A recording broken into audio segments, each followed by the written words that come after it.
Hello Chirag, તમે જલ્દી પાછા આવી જાઓ.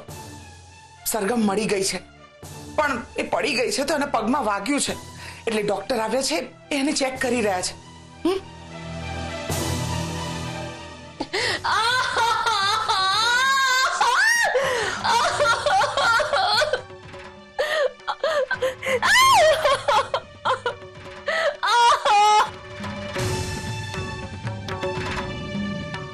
કેવી રીતે વાગ્યું? પહેલા હું પડી ગઈ અને પછી ઉપર કબાટ પડી ગયું.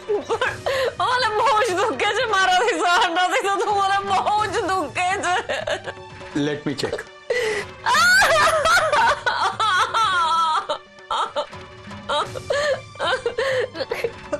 ડોક્ટર સાહેબ, દુખાવાને મળતા સમય લાગશે, પણ ચિંતાનો વિષય નથી. મસલ પુલ અને લિગામેન્ટની ઈજા છે. દવાને ઇન્જેક્શન આપી દીધા છે, સવાર સુધીમાં સારું થઈ જશે. પણ અત્યારે એને બહુ દુખી રહ્યું છે સાહેબ, હમણાં કંઈક કરો ને. એક ઇન્જેક્શન છે જે તરત પેન ઘટાડી શકે છે, પણ બેન છે.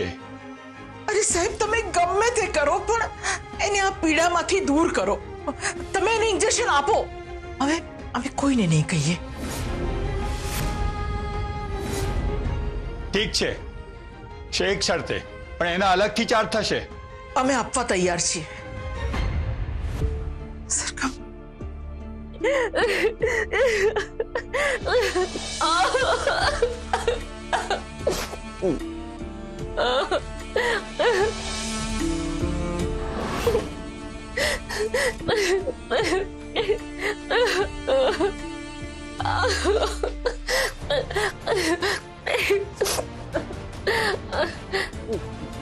બેટા, હવે કેમ છે દુખાવો?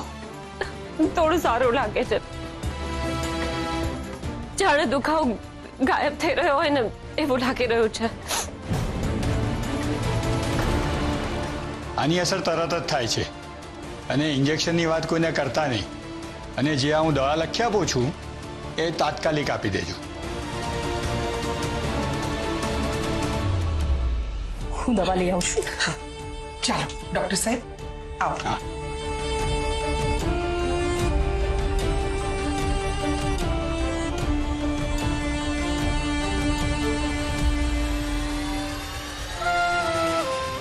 સરગમ, શું થયું હતું બેટા? તું સ્ટોર રૂમમાં કેવી રીતે પહોંચી? હું તો વનિતની ફાઇલ મૂકવા ગઈ હતી. વનિત પણ ત્યાં જ હતો. એની હાર્ડ ડિસ્ક લેવા આવ્યો હતો. એની સાથે વાતચીત કરવામાં મારો પગ મચકોડાઈ ગયો, અને એને એવું લાગ્યું કે હું નાટક કરું છું, અને મને ઊભી કર્યા વગર જ જતો રહ્યો. વનિત, વનિત,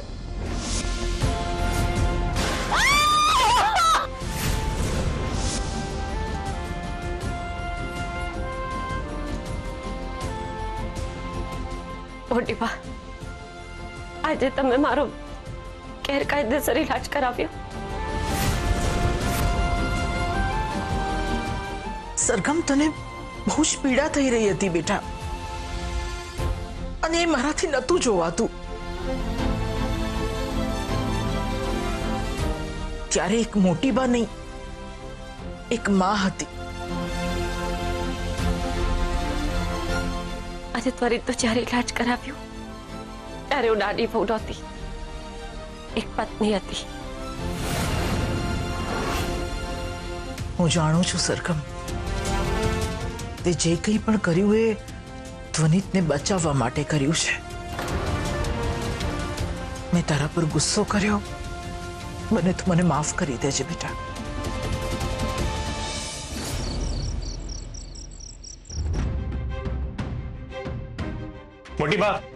મોટી બા, ધીમે બોલ. સરગમ સૂતી છે.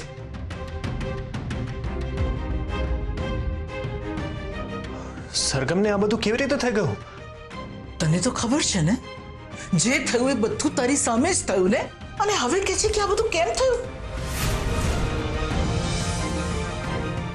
સરગમ તને કહેતી રહી કે મારા પગમાં મચકોડ આવી રહી છે, ને તો પણ તું એના મોઢા ઉપર દરવાજો બંધ કરીને ત્યાંથી જતો રહ્યો.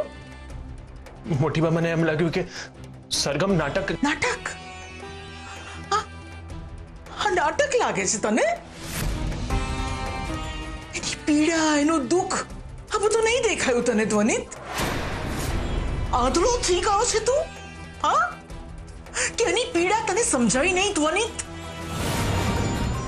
તું કહેતો તો ને કે આ તને કંટ્રોલ કરી રહી છે. યાદ છે ને આ છોકરીએ શું શું કર્યું છે તારા માટે?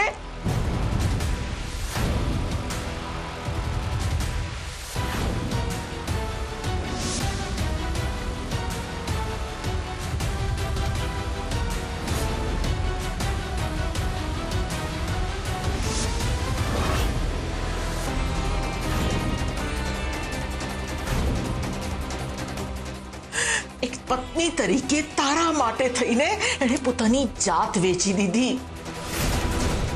ઉપકાર માટે નહીં, તું જીવતો રહે એના માટે. પોતાનો જીવ દાવ પર લગાવી દીધો તને બચાવવા માટે.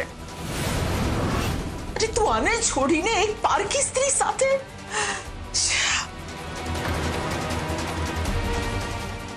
તને તને આ વાતની શરમ પણ નથી આવતી ધ્વનિત? પ્લીઝ મોટી બા, પ્લીઝ મોટી બા, મને માફ કરી દો. સરગમ સાચું કહી રહી હતી. હું બદલાઈ ગયો છું. મને પોતે નથી સમજાતું કે હું શું કરી રહ્યો છું. મેં બહુ ખોટું કર્યું છે મોટી બા. મારે એને આ રીતે છોડીને નથી જોવી જોઈતી. મારા કારણે એ આખો દિવસ આટલી બધી પીડા ભોગવી રહી હતી. મોટી બા પ્લીઝ મને માફ કરી દો. મારા પગે નહીં. માફી માંગવી હોય ને તો સરગમના પગમાં પડજે. એનો ધ્વનિત શોધી રહી છે. એનો ધ્વનિત એને પાછો લાવીને આપજે. અને ત્યાં સુધી તારું મોઢું ના બતાવતો મને.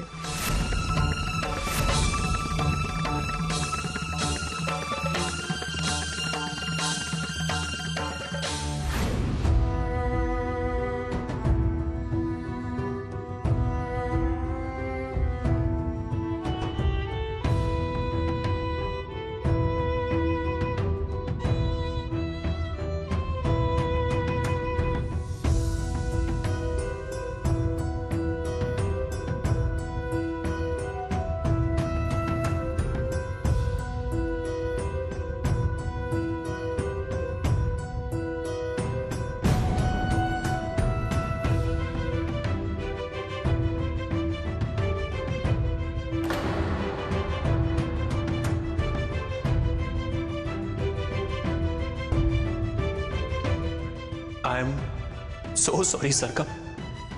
મને મારી ભૂલ સમજાઈ ગઈ.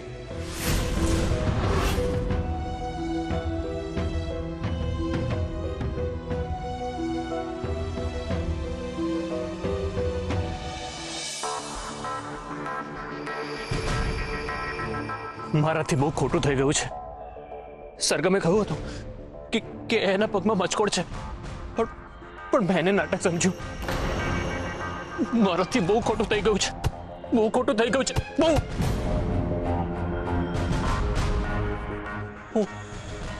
હું સવારે એની માફી માંગી લઈશ. અને ફક્ત આના માટે નહીં, મેં ઘણું બધું ખોટું કરી દીધું છે. ઘણું બધું ખોટું કરી દીધું છે. ઘણું બધું. તને શું લાગે છે કે માફી માંગવાથી બધું ઠીક થઈ જશે? ઘણીવાર છે ને માફી માંગવાથી પણ બધું ઠીક નથી થતું હતું. કેટલીક ઘટનાઓ એવી હોય છે જે શબ્દોથી નહીં પણ સમયથી અને સાચા વર્તનથી ભરાય છે. ઠીક તો નહીં થાય, પણ મારા મનને શાંતિ તો મળશે. મારા અપરાધ તો નહીં ધોવાય, પણ એની સામે હું અપરાધી તો નહીં બનું. બસ આટલું જ? બસ આટલું જ? શું? તે હજુ સુધી તારો સૌથી મોટો અપરાધ તો સ્વીકાર્યો જ નથી. ઇનોસેન્ટ બનવાની એક્ટિંગ નહીં કર. તને ખબર છે કે તે શું કર્યું છે? તે તારી પત્નીને દગો આપ્યો છે, અને એ પત્નીને દગો આપ્યો છે જે પત્નીએ તારા માટે પોતાનો જીવ દાવ પર મૂકી દીધો હતો.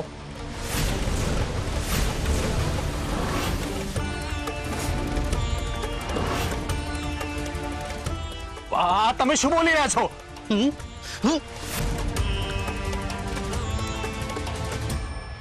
તું આજે ગાર્ડનમાં શું કરી રહ્યો હતો? મેં બધું જોયું છે, બધું જોયું છે મેં. ધ્વનિત, મેં ભાઈ સમજીને નહીં પણ એક મિત્ર સમજીને તારી સાથે મારી વાત શેર કરી હતી. તને ખબર હતી કે મને રેવા પસંદ છે, છતાં એવું નથી ચિરાગ, મારે કઈ જ નથી સાંભળવું. કોઈ જ નહીં. ચિરાગભાઈ, ચિરાગભાઈ, ચિરાગભાઈ!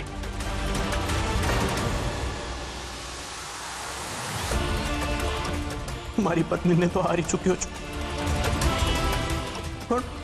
પણ ભાઈને પણ હારી રહ્યો છું.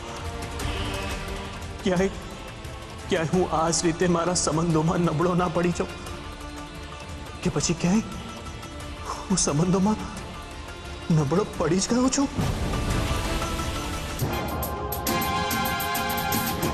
રેવા, તું ઠીક તો છે ને બેટા? હું એવું તો શું ખોટું કરું છું મને એ જ નથી સમજાતું. અને સરગમ સ્ટોર રૂમમાં પુરાઈ ગઈ, એમાં મારો શું વાંક? મોટીમાં મારી સાથે આ રીતે વાત કેમ કરે છે? રેવા, હું તને સમજુ છું. મને ખબર છે કે ધ્વનિત માટે તારા મનમાં એવું કંઈ જ નથી, પણ અત્યારે પરિસ્થિતિ એવી છે કે બધાને એવું લાગે છે કે ધ્વનિત તારા પ્રત્યે આકર્ષિત થઈ રહ્યો છે. We are just good friends. Just friend. આ શબ્દ સમાજને બહુ જ ઓછો સમજાય છે. જ્યારે કોઈ વિધવા સ્ત્રી કોઈ પરિણીત પુરુષ સાથે બહાર જાય ત્યારે લોકોને એની એકલતા નથી દેખાતી, પણ એ સંબંધને નામ આપવાની ઉતાવળ હોય છે. મિત્રતા કરતા શંકા વધુ ઝડપથી દેખાય છે સમાજને. બેટા, પરિસ્થિતિ બહુ જ નાજુક છે. જો અત્યારથી ધ્યાન આપવામાં નહીં આવે ને તો સરગમ અને ધ્વનિત વચ્ચે જે પણ કંઈ બચ્યું છે ને એ પણ તૂટી જશે. એટલે તારે થોડો સમય ધ્વનિતથી અંતર રાખવું જોઈએ. તમારી વાત સાચી છે મીરા માસી. ધ્વનિત મારો સારો મિત્ર છે. અમે બંને એકબીજાને સમજીએ છીએ એટલે સાથે સમય પસાર કરીએ છીએ. પણ જો તમે કહેતા હોય ને તો હું ધ્વનિતથી અંતર બનાવી રાખીશ, કારણ કે હું નથી ઈચ્છતી કે મારા કારણે મારા મિત્રનું ઘર તૂટે.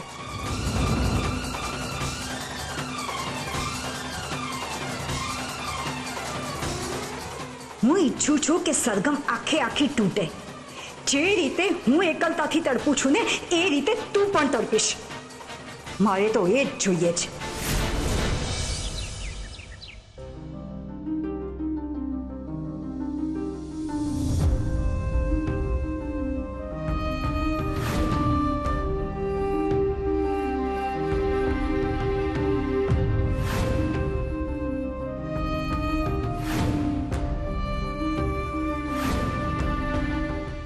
હવે દુખાવો તો જાણે ગાયબ જ થઈ ગયો એવું લાગે છે.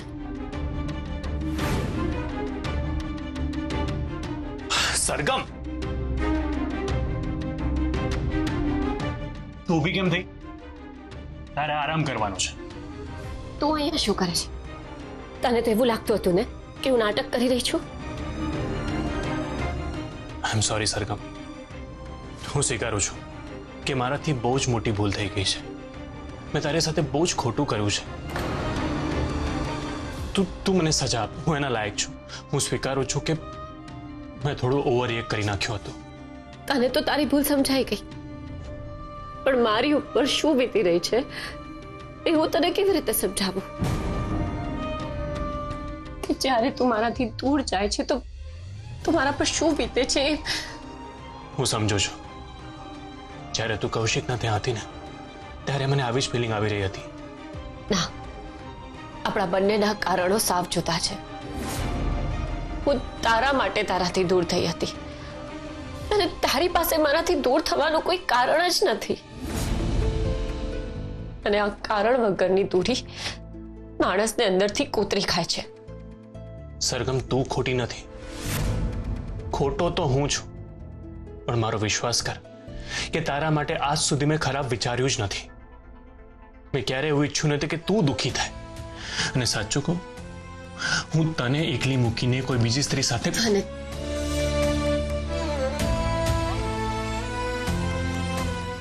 એટલો તો મને મારા પતિ ઉપર વિશ્વાસ છે, એ તારે સમજાવવાની જરૂર નથી.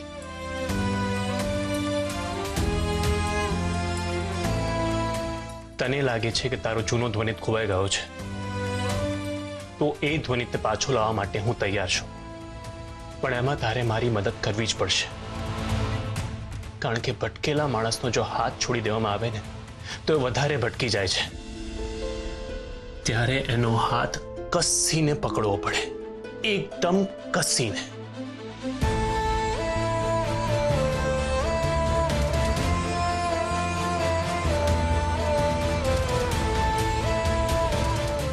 ગઈકાલે મને સમજાયું કે ફક્ત તું જ નહીં, ઘરના બીજા બધા સભ્યોને પણ એવું લાગે છે કે મારા અને રેવા વચ્ચે કંઈક તો ચાલી રહ્યું છે. ગેરસમજણ વધારે પડતી જ વધી રહી છે.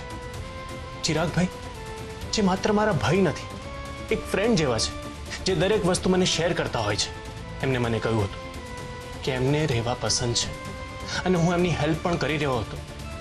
પણ ગઈકાલે એમને મને અને રેવાને ગાર્ડનમાં જોયા તો એમને એવું લાગવા લાગ્યું છે કે હું રેવાને પ્રેમ કરું છું, પણ તું કે એના સમ.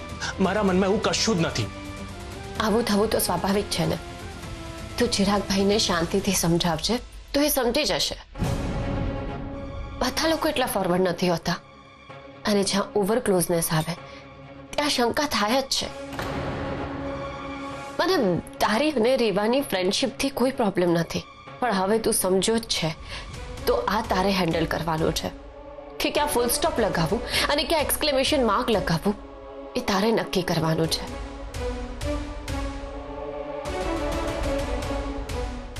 આપણે હવે પહેલા જેવું થઈ જવું જોઈએ. તો એમાં મારી મદદ કરીશ ને? ઓલવેઝ.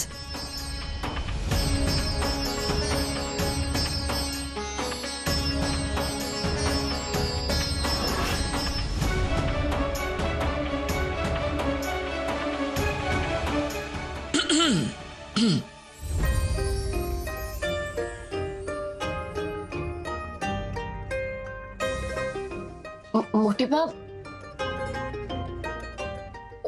હું તો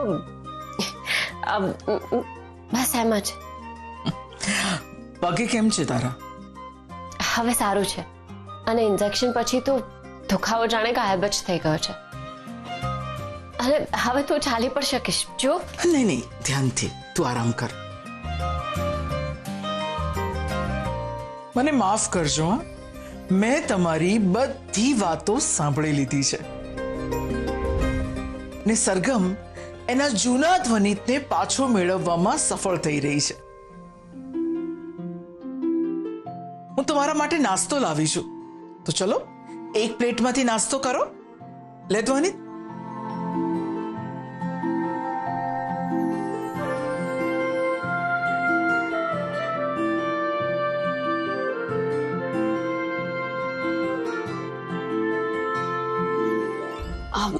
દવા લીધી છે એટલે નાસ્તો તો કરવો જ પડશે. પણ તમે નાસ્તો કર્યો? બસ હું હમણાં કરું છું. તમે બંને જણા શાંતિથી ખાઓ.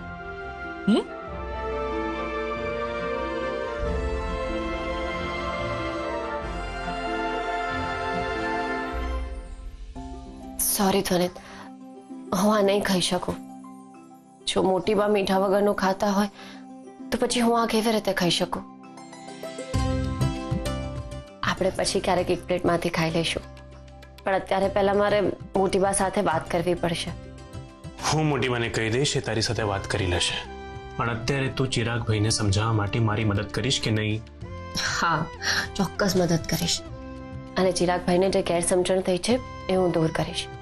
પણ પહેલા તું ફ્રેશ તો થઈ જા, આપણે પછી આગળની વાત કરીએ.